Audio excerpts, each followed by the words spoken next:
Raftel Sport akan membahas 5 negara yang pernah dijatuhi sanksi oleh FIFA akibat manipulasi usia pemain, sebuah pelanggaran serius dalam dunia sepak bola. Isu ini kembali mencuat setelah timnas Korea Utara U17 menjadi sorotan di ajang Piala Asia U17 2025. Penampilan fisik para pemain Korea Utara U17 dianggap tak mencerminkan usia 16-17 tahun. Bahkan, banyak netizen Indonesia yang berkomentar bahwa para pemain tersebut terlihat seperti pria dewasa berusia di atas 20 tahun. Meski demikian, hingga kini belum ada tindakan resmi dari AFC terkait kecurigaan yang berkembang di media sosial. Kasus manipulasi usia bukanlah hal baru. FIFA sebelumnya pernah menghukum sejumlah negara yang terbukti melakukan pelanggaran serupa. Siapa saja negara-negara tersebut? Simak selengkapnya dalam video ini dan jangan lupa subscribe dan tulis opini kamu di kolom komentar.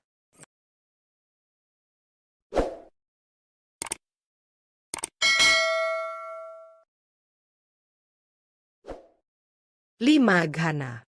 Ghana menjadi salah satu negara yang pernah menerima sanksi tegas dari FIFA akibat kasus manipulasi usia pemain. Mengutip laporan dari BBC, Ghana dijatuhi hukuman berupa larangan tampil di kualifikasi Piala Afrika Putri U17 tahun 2024 dan 2025, serta didenda sebesar $100.000 Amerika atau setara sekitar 1,68 miliar rupiah. Sanksi tersebut diberikan setelah ditemukan 2 pemain di skuad timnas putri Ghana U17 yang ternyata berusia lebih dari 17 tahun saat mengikuti ajang kualifikasi Piala Dunia Putri U17 2022. Ini bukan pertama kalinya Ghana terjerat kasus serupa. Pada tahun 2014, timnas Ghana U17 juga pernah dilarang tampil di Piala Afrika U17 2015 setelah salah satu pemain mereka diketahui berusia lebih dari ketentuan saat menghadapi Kamerun di babak kualifikasi. Kasus ini menunjukkan bahwa FIFA tak segan memberi sanksi keras atas pelanggaran usia demi menjaga keadilan kompetisi. 4. Nigeria. Nigeria pernah menerima sanksi keras dari FIFA karena terlibat dalam kasus manipulasi usia. Berdasarkan laporan dari BBC, Nigeria dijatuhi larangan tampil di seluruh ajang internasional selama 2 tahun. Hukuman ini muncul setelah ditemukan bahwa 3 pemain Nigeria yang tampil di Olimpiade 1988 memiliki tanggal lahir yang berbeda dibanding data mereka di turnamen-turnamen sebelumnya. Kasus tersebut menjadi sorotan besar dan menunjukkan lemahnya sistem verifikasi usia saat itu. Namun menariknya, setelah masa hukuman tersebut, justru prestasi tim nasional junior Nigeria meningkat drastis. Mereka sukses meraih berbagai gelar bergengsi seperti medali emas di Olimpiade Atlanta 1996, serta menjadi juara Piala Dunia U17 pada tahun 1993, 2007, 2013, dan 2015.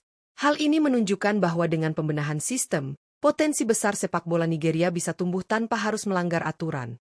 3. Kamerun. Timnas Kamerun U17 tampil dengan susunan pemain yang sangat berbeda antara babak kualifikasi dan putaran final Piala Afrika U17 2023. Pergantian hampir seluruh skuad ini tentu mengundang tanda tanya besar. Apa yang sebenarnya terjadi? Menurut laporan dari CNN International, perubahan tersebut terjadi karena sebagian besar pemain yang tampil di babak kualifikasi tidak lolos uji MRI menjelang digelarnya turnamen utama. Tes MRI yang dilakukan bertujuan untuk mendeteksi usia tulang, dan hasilnya menunjukkan bahwa sejumlah pemain diperkirakan sudah berusia lebih dari 17 tahun. Akibat temuan itu, mereka pun dinyatakan tidak memenuhi syarat untuk tampil di turnamen. Situasi ini memaksa Federasi Sepak Bola Kamerun mengganti banyak pemain jelang kompetisi. Kasus ini menjadi bukti bahwa pengawasan usia dalam turnamen usia muda kini semakin diperketat untuk menjaga keadilan dan integritas kompetisi. 2. Guinea. Guinea harus menerima kenyataan pahit setelah didiskualifikasi dari Piala Dunia U17 2019 yang digelar di Brasil. Keputusan ini diambil karena timnas Guinea U17 ketahuan menurunkan 2 pemain tidak sah saat tampil di Piala Afrika U17 2019 yang berlangsung di Tanzania. Pada ajang tersebut, Guinea berhasil melaju hingga babak semifinal, yang seharusnya memberi mereka tiket otomatis ke putaran final Piala Dunia U17 2019. Namun setelah dilakukan investigasi, Aboubacar Conte dan Ahmed Tidiane Keita dinyatakan tidak memenuhi syarat untuk bermain di turnamen tersebut. Karena pelanggaran tersebut, posisi Guinea akhirnya digantikan oleh Senegal sebagai wakil Afrika di Piala Dunia U17.